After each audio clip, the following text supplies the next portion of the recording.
এক সারিতে চলছে শতাধিক গাড়ি, নেতৃত্ব দিয়ে এগিয়ে নিয়ে যাচ্ছে সেনাবাহিনীর জিপ। 4 দিন আটকে থাকার পর অবশেষে সাজেক ছাড়তে পারলেন পর্যটকরা। মঙ্গলবার সকালে সেনাবাহিনী, পুলিশ ও বিজিবির সহায়তায় বিভিন্ন যানবাহনে করে ফিরতে শুরু করেন পর্যটকরা। অবরোধে পড়ে সাজেকে পানি, হোটেলে গ্যাস ও খাবার শেষ হওয়ায় অনেক পর্যটকই অসুস্থ হয়ে পড়েন। অবশেষে বাড়ি ফিরতে পেরে তাদের চোখে মুখে ছিল স্বস্তির ছাপ। কারেন্ট ছিল না, পানির সমস্যা ছিল, খাওয়া দাওয়ার সমস্যা ছিল।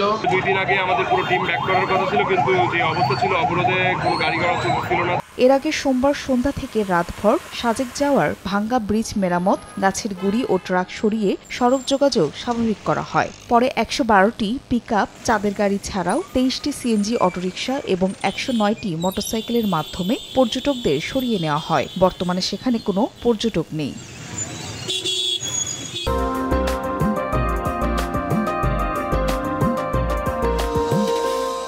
এদিকে 72 ঘণ্টার অবরোধ শেষে স্বাভাবিক হতে শুরু করেছে খাগড়াছড়ি ও রাঙ্গামাটির জনজীবন। পাহাড়ে আর কোনো সংঘাত চান না শান্তিপ্রিয় বাসিন্দারা।